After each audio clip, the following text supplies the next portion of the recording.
What's up, boomers? Dan here, DD Speed Shop. So in the last video, we were having a little bit of EFI problems. And a few people, specifically Uncle Tony, has been giving me a hard time about this EFI setup, thinking carburetors are the way to go. This morning, before I came to the shop, I noticed that DD Speed Shop dropped a video. They're getting their 55 wagon ready for Power Tour. And Danny's boyfriend has done all sorts of, he's got this set up with 2 throttle bodies, a whole sniper thing with wires and lines and all kinds of craziness that goes from one end of the car to the other. Like, this is like next level, like SpaceX technology that they're hitting the road with. And we're supposed to hook up with them, you know, someplace around here and then roll for a couple of days together. So, just, you know, because I care about my friends, we'll have that ready for them. And I will say carburetors are a little simpler, but you know what? Here's the way I see it. This is new to me, and when I first looked at a carburetor, I didn't understand a frickin' thing about it. And at one time, Uncle Tony was about 3 months old and didn't understand hot rodding. But anyway. And then he turned 4 months old and knew everything. He knew it, the hair grew, the goatee came out, and he was like, I know nitro. Anyway, so I think I figured out the problem, and you know, I think this EFI stuff has a bad rap to a certain extent. Either people love it or people hate it. And the people that hate it because it doesn't work well and all this and that. And I think a lot of people have a carburetor, and carburetors need a little bit of love. Now, they don't need a lot, and I have, I mean, I don't know how to say this so it sounds like an asshole, but like putting a distributor in. I've done it a bazillion times, but I know a lot of people struggle putting a distributor in. Man, the neighbors are going crazy. And they put the distributor in 180 out, or they can't figure out the timing, and it's banging through the carburetor, and all these little things. But it's because it's inexperience or lack of knowledge, or it's no one's fault. It's just that's the way it went. And setting the carburetor, doing the timing, doing all that sort of stuff, it takes you got to do it. You got to screw it up. You got to learn from an old timer or someone who has done it a bunch of times. I mean, I had my old man, and I mean, Mert taught me all sorts of things, and a bunch of times before it took, and then I kind of figured it out.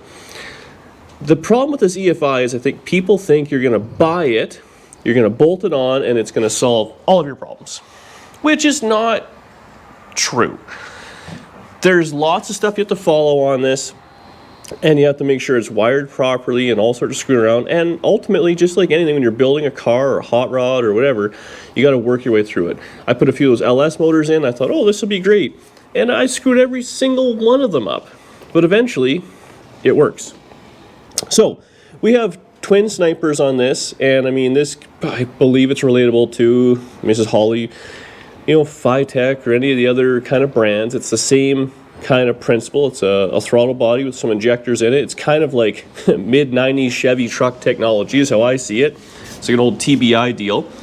And so this, you have a high pressure fuel pump, and then it has to regulate back. Goes up here, runs at like 60 PSI, and that's the deal. Now, it's very simple. There are very few connections, but they have to be proper. Now, I can't stress it enough. Powers and grounds have to be good and clean. They do specify that in the manual. I was chasing my tail all day yesterday, so I put the video up, and the car wasn't running good. It was popping and banging and losing all sorts of signal and all these issues, and it would come and go, running good, running bad. I'm like, what the heck's going on? So I retraced all my SEPs, made sure all the grounds were good, all the powers were good. I changed a few little things here and there. I was in the computer, I was tuning stuff, and the problem is that I thought it myself, and everybody I think does this. They think it's the Holley, it's the computer, I got a bad one. When I'm gonna say 99.99% of the time, it's user error. It was user error for me. To a bit of a funny thing. Now, I'm not going to lie, I didn't read the instructions front to back. I never read instructions front to back. That's why you're on this channel. But I made sure, like I said, good clean grounds, you know, the 12 volt power right to the battery, all those things. That was 100%. The problem I ran into, I believe, now I'm not 100%, but I did do this step I'm about to tell you, and then we went for a pretty long cruise, went to MERS, let it shut off, let it cool off, fired it back up, and it seems to have, it's the best it's run for the longest it's run so far. I'll leave it at that. I started Googling online because I'm like, well, I've been chasing my tail. I made sure everything was taken care of.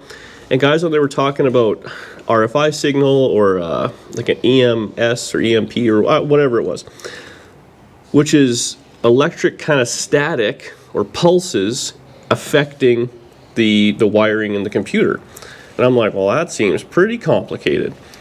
So what I had done, in an effort to make everything look clean on this car, I had run the charge wire as well as a lot of the coil and all that stuff wire all under the tunnel ramp. So we had our charge wire right beside these little tiny wires. Like this one right here is the points one. This controls, I guess, when to fire the spark. And then at the back here we have this one, this purple wire. This goes to the Holley itself, that goes right to the distributor. So those two are pretty important. Anyways, I had this wire right against the coil, which is of course obviously a pulsing bazap bazap. And then the other ones were all touching this 12-volt charge wire. Now I don't know, because I did all the wiring together, I don't know if one is affecting more than the other, but I did see a lot of guys on the internet that said, keep the EFI stuff away from the coil, the charge system, and all that of the car. Unfortunately, we really run into a space issue on this car specifically because the battery is right on the firewall.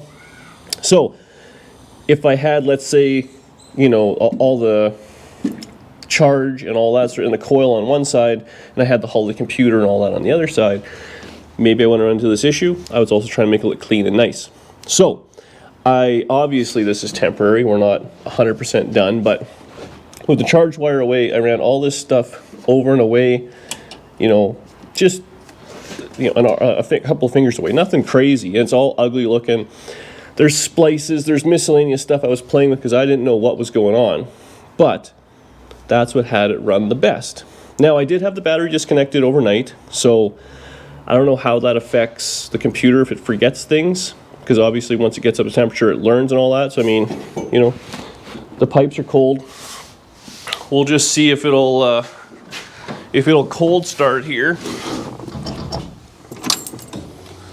Let it click on, let the fuel pump go.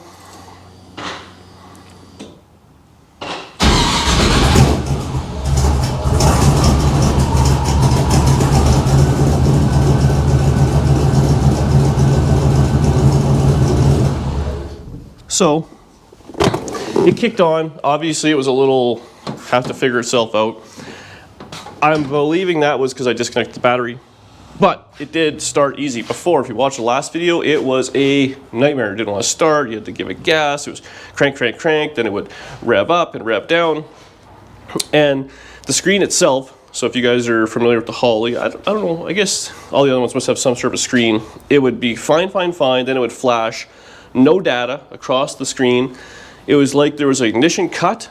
It would bang out the exhaust, and then all of a sudden the screen would immediately come back on and everything was going good. Now, when we were on Power Tour last year, we were driving, it was on the last day or second last day. Man, there's a lot happening out there. And we were driving, we were gonna go for dinner actually, with Vice Grip and all that. We're driving the 57, whoop, hit the brake, see them, the car dies. I'm like, well, that's embarrassing. Screen went dead, everything, put it in park, fired it up, it was fine. And it did it once or twice more on the ride home and all that. But by the end, we got home and all that, so I started looking at it. What it was actually the battery cable here is loose too. That's probably not great too. Good grounds, remember I always said good grounds? Someone is hammering out there. Anyways, the ground cable had become loose on the Holley. I had run a style like this, so the Holley went to one of these top pieces, and it was dead loose, you can move it around. Tighten that up, haven't had a problem since. So that is what it kept seeming like to me. I'm like, there's gotta be something here where it's a loose connection or something was just, you know, intermittently losing signal. So obviously having that wire either by the coil or by the charge system or whatever it was, that was having it do a flash reset, I think. I don't know, I think. So we've isolated the problems. I mean, keep working at it. There's only so many things it can be. I really feel as though This is all we kind of need to do. So I'm going to reroute this wiring, make it look a little bit nicer, just so it's away from everything. There's some funniness here, and we got alignment and all that sort of stuff. That'll be the next video. And then put some miles on it, and we'll really be able to test it. But I guess what I really want to say is there's obviously going to be growing pains when there's something new. The first time I put a quarter panel on the car, the first time I put a floor pan on the car, the first time you do anything, it doesn't go well. And here we are, you know, bitching and moaning about the this EFI and all that. I don't think it's the EFIs. I think it's a user thing. If you're thinking you're just going to throw your old Rochester carburetor in the garbage because you couldn't figure it out and put an EFI on there and plug in 3 buttons or 3 wires and have all your problems solved, that's probably not the case. You do have to have a little bit of knowledge and a little bit of problem solving ability, and ultimately it should work out good in the end. I wanted to try this out. Yesterday was a frustrating day. There's no bones about it. But if you're watching this channel and you have a hot rod, you're used to frustrating days. So it was just another one of those. I do think we have it figured out. We're going to carry on with it and see where it goes. Again, I think this is the exact same setup that mid-90s Vortec Chevy truck had. They ran those forever, and they didn't have any screw-ups at all. And when they upgraded to like that spider injection thing, those screwed up all the time. So simple. We'll see what goes. It definitely cold starts and all that is pretty good. There is lots of tuning to do. I've noticed. I was bagging on it a little bit yesterday. You know, you do a double downshift and you put the clutch in, it would go below its target idle and have to come back up. So whether that's learning or it's a little bit of tuning, there is that as well. There's lots of videos online to show how to tune these as well. There's IAC, there's some manual stuff you have to deal with, but overall I think it'll be a good system. So I just want to do that video to kind of let everyone know, A, it's not going to be a fix-all by buying this, so don't think you're going to put your $1,500 down and be like, this is done. You still have to figure it out. And B, that was new to me. Now, again, I'm new to fuel injection. I am a carbureted man in a fuel injected world. But keep your electrical separate. I mean, it can't hurt.